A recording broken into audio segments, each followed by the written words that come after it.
Good morning, children. Welcome to the science class.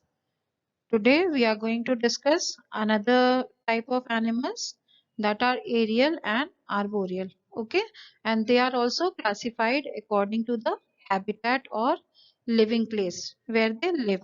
So we are studying the classification on the basis of the living places or habitat. Okay, so we have till now done terrestrial animals which live on land, then aquatic animals and amphibians. Now today we are going to do aerial and arboreal animals. So let's start.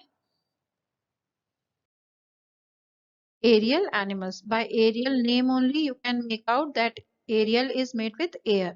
So animals that spend most of their time in the air or live in the air are called aerial animals.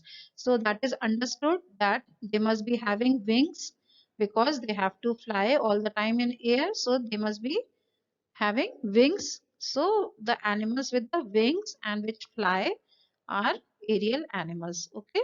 Birds, bats, butterflies and moths are aerial animals.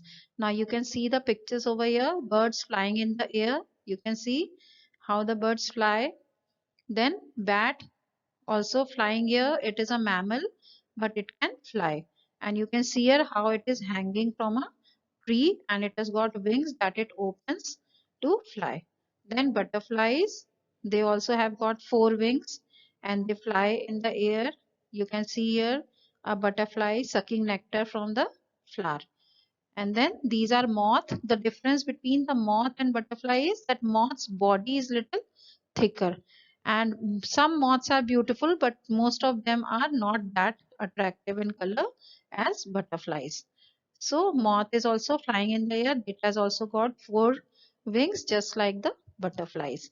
So all these are aerial animals.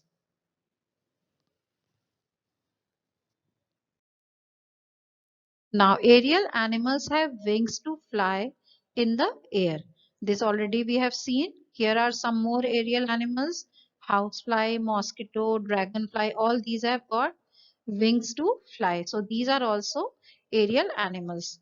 They have hollow bones and light bodies that enable them to fly.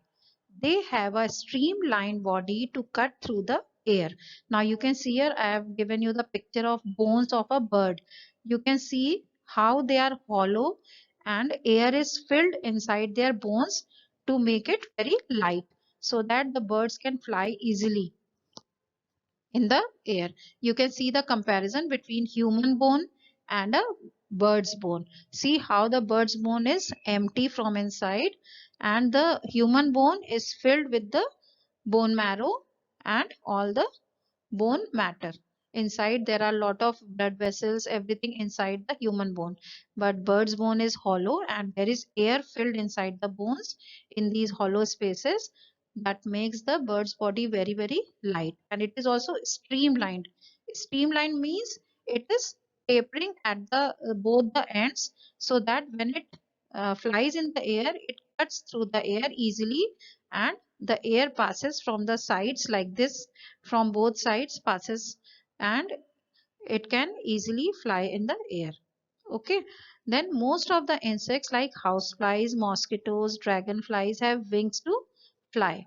Bats are aerial mammals. They are mammals. They are the only mammals that can fly. They are called flying foxes. So the bats are also called the flying foxes. Now, arboreal animals.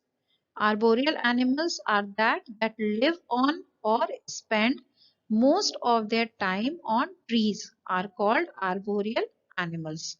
Monkeys, chimpanzees, orangutans, tree lizards and flying squirrels are some arboreal animals.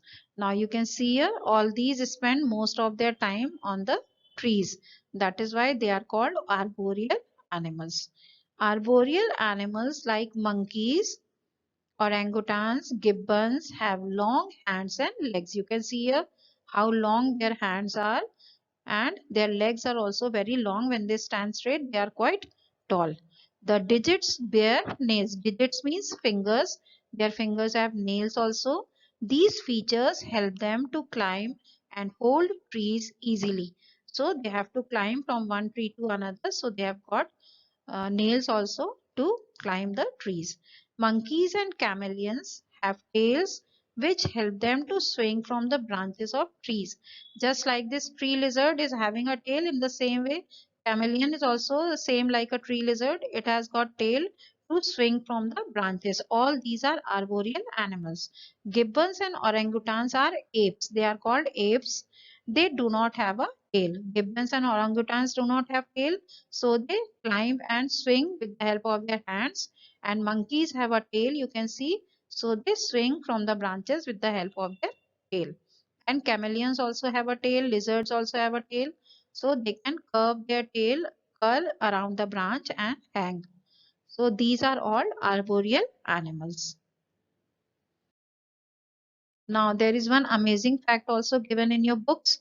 Dragonflies are one of the fastest insects, flying 100 kilometers per hour speed. So you can see this is a dragonfly and it flies very, very fast, 100 kilometers per hour.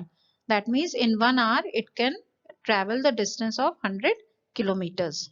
Then they have the largest eyes and shortest eyesight of any insects. From among the insects, they have got the largest eye. You can see here these black two, how bulging and big their eyes are.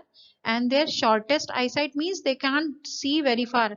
Their eyes are big, but they can't see off very far from themselves. So they are very short sighted, but their eyes are very, very large. Okay, children.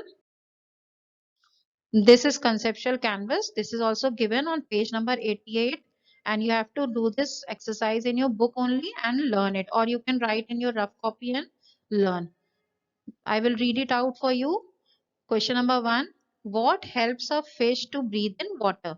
The answer is gills. Number 2. Write two features that help polar bears to keep their body warm. Answer. Two features that help a polar bear to keep its body warm are: 1. Thick layer of fat under the skin and thick fur on their bodies. Then question number 3. How does a duck swim in water? Answer 3. Ducks swim in water with the help of its webbed feet. Number 4. What are aerial animals? Animals that spend most of their time in the air or live in the air are called aerial animals. Then question number 5. Name two arboreal animals. Answer is monkey and squirrel. Now these answers, please learn them by heart. They can also come in exam. So learn it. Write. You can write in your book or in a rough copy. Okay, children. Next time we will do the next topic or the next classification. Till then, thank you. Have a nice day.